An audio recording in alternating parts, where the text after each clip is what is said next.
ఎంఆర్పిఎస్ ఎంఆర్పిఎస్ ఎంఆర్పిఎస్. మన ఊర్లో మన గ్రామంలో మన ఎంఆర్పిఎస్ జెండా మనం పెద్దవాళ్ళ పక్షాన మన మాదిగల పక్షాన ఒక జెండా ఎగరేసేసానని చెప్పేసి ఒక గొప్ప నిర్ణయం తీసుకున్న వ్యక్తి గౌరవ మందకృష్ణ మాదిగ గారు. ఎందుకు తీసుకున్నారు అని అంటే ఒక పండగ వాతావరణం చేయాలి. మనం 30 సంవత్సరాలు ఎన్నో నిరసనలు ఎన్నో బాధలు పడ్డాం. ఏది ముందు తరము ఇక్కడ కూడా బెల్లంపల్లి మన కాన్స్టిట్యున్సీ నుంచి కూడా ఎన్నో బాధలు పడ్డారు.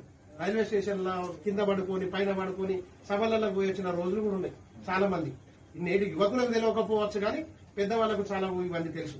మరి అన్ని బాధలు పడ్డ తర్వాత ఈ 31 సంవత్సరంలో మనం సాధించుకున్నది కొంచెం సెలబ్రేట్ చేసుకోవాలి కదండి. ఒక జెండా ఎగిరేసేసేసి అన్న గౌరవ మందకృష్ణ మాదిగ గారికి కేక్ కట్ చేసేస్తే ప్రతి వాడలలో ప్రతి గ్రామాలలో ప్రతి మండలాల్లో జరిగితే ఎంత పండగ వాతావరణం ఉంటుంది. ఇగో ఈ కార్యక్రమం అన్నగారు ఆదేశాలు చేశారు కాబట్టి ప్రతి ఒక్క నియమాలు మీ అందరూ ఈ రోజు మేము ఇన్ఛార్జ్ గా మీ ముందుకు వచ్చాం. దయచేసి ఇక్కడికి వచ్చి సమావేశం ఏర్పాటు చేసేసిన అన్న రాయలింగ్ అన్న అధ్యక్షతన మీ అందరు ఇక్కడ సమకూర్చినందుకు మీ అందరికి ప్రత్యేక ధన్యవాదాలు తెలియజేసుకుంటూ అలాగే ఓకేనా.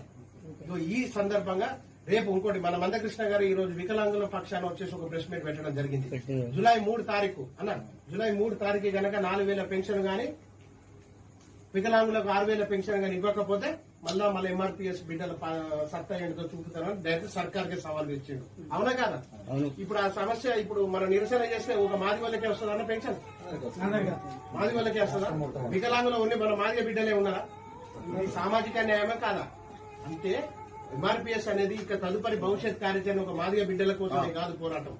అన్ని కులాల వారికి అన్ని మతాల వారికి అందరికి మనం దగ్గరుండి మనమే ముందు న్యాయం చేయవలసిందిగా మన భవిష్యత్ కార్యాచరణ ఉంటుంది. అది రాజకీయ బద్దంగా కావచ్చు, అది భవిష్యత్ కార్యాచరణ తదుపరి నిర్ణయం తీసుకుంటారన్న గారు. ఈ అవకాశం ఇచ్చిన మీ అందరికీ పేరు పేరున నమస్కారాలు తెలియజేసుకుంటూ ధన్యవాదాలు.